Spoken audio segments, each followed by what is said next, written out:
Hi everyone, Catherine here from Inky Figure Cat, back with another Christmas in July, and today's theme is a colour scheme, and it's full on traditional red, green and gold.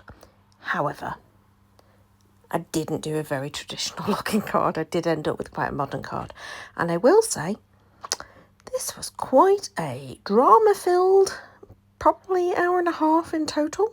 It didn't take that long to make the card, it's just there was loads of drama happened during it, and I'll tell you all about that. I started this cover plate. I wanted to start with something a bit funky, a bit different, and so I die cut this Altenew cover plate out of white, and then I used scraps of the green and the gold foiled cardstock to infill. So the quickest way that I could think of doing this was to coat a piece of cardstock, put that with double-sided tape, so my ATG, put that behind and then infill. Now, to be honest, doing the first thing that I did there, which was to kind of lay it over the top, I didn't get it quite straight, so there are a couple of wonky ones. I decided to just live with the wonky ones. It was absolutely fine. The other thing is, I actually ended up covering up quite a lot of this cover plate, so I didn't really need to infill all of them. So maybe if I'd have done some pre-planning about what I was putting on the top, I would have not bothered. So at this point, quite relaxed, doing my card. I'm thinking, oh, it's a bit of puzzle piecing, you know, putting all the little bits in. I know on the camera you can't really see huge amounts, but infilling it with the shiny gold was lovely. What was happening was the little wax tip on my pokey tool, picky uppy thing, was leaving some little marks, so I did have to do a good polish job at the end. But yeah, I was quite enjoying myself, and then I'm just using scraps of other cardstock, the other foiled cardstock. Just didn't want to have to cut into a new piece, so I'm just using those, and then I'm just going to fill them in. So I will speed up this little bit of the process because it's fairly dull just watching me pick things up, but I will tell you then what happened. So the story starts when we were on holiday in Devon a couple of weeks ago. Our neighbours messaged us and said, your smoke alarm's been going off, or there's an alarm going off in your house. Don't worry, there's no smoke, there's no fire, but just to let you know. So it had been going off the whole week we'd been away. How annoying for our neighbours, bless them. We got back, it took us about an hour to sort it out, and what we thought it was the batteries in the smoke alarms had gone, and because it's a wired one, when that happens it beeps at you for a little while and then it just decides apparently to just go off continuously. Don't know why, but that's what it decided to do. So that was quite stressful, sorted it all out, all fine and dandy. Then a couple of days ago, 5:45 in the morning, I think it was, suddenly I could hear this beep again, and I was like, oh my word. So we realised that perhaps the batteries that we had in the cupboard that we'd replaced them with were actually not great batteries, and they'd probably been sitting there for quite a long time, probably discharged quite a lot of their power. Oh, doesn't that look lovely, that shine? So yeah, so then we had to replace the one in the hallway. And then when I was doing this, I've cut out the section where it all happened. Yeah, suddenly the alarms all started going off again. Now, by this point, I have... Sorry, no, ignore me. Then, that was it. Just as I was doing this, the alarm went off and it was on in the kitchen, and I could hear it doing just a little chirp, chirp. And I was like, oh no. So I went and used the last of the spare batteries that we'd been and bought new the other day. Put that in, fine. Came back, carried on with my card. And then suddenly, all the house alarms went off. All the smoke alarms went off. And I was like, no! Because I've got no more batteries. And it's Sunday night and there's nowhere to go and buy batteries on a Sunday night. I mean, I don't know where you're meant to go for them in an emergency. So yeah.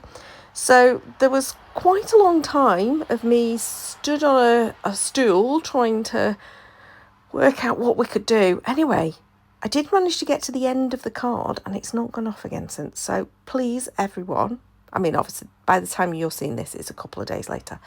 Please, everyone, wish me luck for this evening. Let's hope it doesn't go off again. Right, fast forward back to card making. As you can see here, what I chose to do was to use the waffle flower layered stencil. Comes with this fab die that cuts out all of those words. and I used it with the 3 colours of ink to go red, gold and green, and then die cut it. I'm umming and ahhing about what I'm going to actually use at this point, not quite sure. And then I think, well, maybe I'll go with Joy, Love and Peace, or maybe I'll not. I'll go with Merry Christmas and Happy New Year, which is what I end up doing. But I decided I want it to be a bit chunky because this is like a really modern and funky card. So I go and die cut it another 2 times out of the white cardstock. I did them both at the same time. It was a bit stiff, but it did go through the die cutting machine. And then I'm going to stack them up so that they're 3 deep, and it is quite thick cardstock, this cardstock that I'm using. The white is from Crafter's Companion, and I really like it. I'm enjoying using it. The red that I've used is Real Red from Stampin' Up, and then obviously the foiled cardstock is McKingston Crafts foiled cardstock, which I just love. It's so shiny, so shiny. So by this point of making the card, I've had to stop several times. I'm a bit sweaty and hot because I'm trying to work out what on earth's going on. Just to top it all off, my husband wasn't feeling brilliantly well because he'd just taken some medication, and so he wasn't feeling very well. So my daughter's up and down the stairs with me. She's trying to work out what's going on as well. Yeah, I'm just hoping at this point that I'm recording this voiceover. It's now been probably about 40 minutes since the last beep, so I'm just hoping it gets us through the night, through tomorrow morning, and I can go and get some new batteries. That's what the plan is. So there you go. I've stacked it up. I've decided to go with the Merry Christmas and Happy New Year. And now I am going, I'm trying to work out, do I want it directly on the background or do I want it on that red block? And I decide, no, I want it on the red block. It needs that separation. It's too busy otherwise. What I do a bad job here is laying this template, because what I use is the reverse of the die cut. What's it called? Like the negative of the die cut. I put that over the place and just tack it in place, and then I use that to make sure I've got my positioning right for all of my words, which would be great if I'd have put that template down straight. Again, I think it was probably the stress and the frustration at this point. I was not doing the whole this is relaxing. I can tell you at this point I was not feeling the relax. Anyway, I'd made my card blank out of the Real Red. I then decided to just use some scraps of that Real Red, which is a really silly use of that cardstock, to be a perfect honest. It's very expensive cardstock. I don't know why I use that. But yeah, just to stack it up a little bit so it's a little bit higher. And then I think it needs some kind of floral or some kind of element. I did think holly at first, and then I decided not, and decided to go with this poinsettia that's from a Spellbinders set. I don't think I've used this little poinsettia before. It's quite small, but it's just the perfect size. I stamped it with the VersaFine. I didn't do one of them very well, so I did stamp a third one. But I then added the gold embossing over the top and heat set that, because I wanted to keep to those 3 colours. Obviously, I've got the white as well, but I wanted to keep to the 3 colours that were in my colour challenge. So I think when we think of red, green and gold, we do think very traditional, and I think I've managed to not do very traditional. I think I've managed to do something a little bit different here. I used the same ink colours to just watercolour the little floral element. Just dead simple. I did go over with a couple of layers of the colour for the green just to darken it up in a few places. The more mustard, the first one I put it a little bit too much water, so it didn't come out yellowy goldy enough. So again, that one did end up with a couple of layers. The Real Red is obviously very pigmented, so that didn't really need darkening too much. I just kept going and re-adding ink rather than water for this one. And with the gold embossing, it just looks so pretty. Now, I think there probably was a die that went with this stamp set, but I didn't buy it. So it was a case of fussy cutting these two little elements. Really quite simple because they've got kind of pointy leaves. They're a bit easier to fussy cut out. So it's not too difficult, I have to say. Okay, I think I'm just going to go in and touch up on those colours. A little bit more of the yellow. And then green to just darken a few of those leaves that just didn't quite look dark enough. They'd gone a bit wishy-washy. So by this point, probably in the making, my heart rate's probably come down a little bit because I've done a bit of colouring. That always helps. I think, does anybody else use crafting to de-stress? For me, it is very much about my brain has to stop thinking a bit.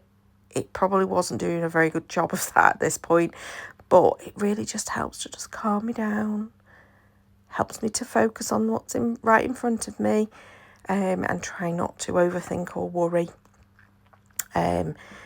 Yeah, so doing this in the middle of a very stressful experience, I say very stressful, I mean, obviously there's worse things in the world could have been happening, but for me it was like, no, this is like the last thing I needed on this particular day. But yeah, it's just like, oh, why is it happening now? And, you know, at that point in the evening, there is absolutely no way you can go and get spare batteries, so you're just like, oh no, hey ho. Right, enough of my whinging and my drama. I stuck it onto my card blank that I have made out of the Real Red, and it's a top folding card, and I decided I really want something softened, something to soften it, and so I think Catherine Pooler. I've not watched a Catherine Pooler video for years. I really should go and watch her stuff again because I used to love her stuff. I think because I couldn't get a hold of Catherine Pooler inks and her stamps and stuff, I stopped watching. But yeah, she used to have this thing of tying some twine around the top, and it came to me and I thought that's a perfect idea. And what's really cute is that particular twine is like a silver, like a shiny red that's going through the twine. And then I just trimmed it and decided, done. So I really like this. It's quite fun, cheerful, a bit of a contrast of what maybe people would think I would do with a red, gold and green theme. I don't know. It was fun, and it was something a bit different to do. I hope you enjoyed. Please do like, subscribe to see more. Thank you for watching and listening to me, especially with today's little dramas. Until next time though, bye-bye. Just popping on to say, please do join our Facebook group as well. If you want to see more Christmas in July inspiration, pop over to the Facebook group. It's in the description below. Bye.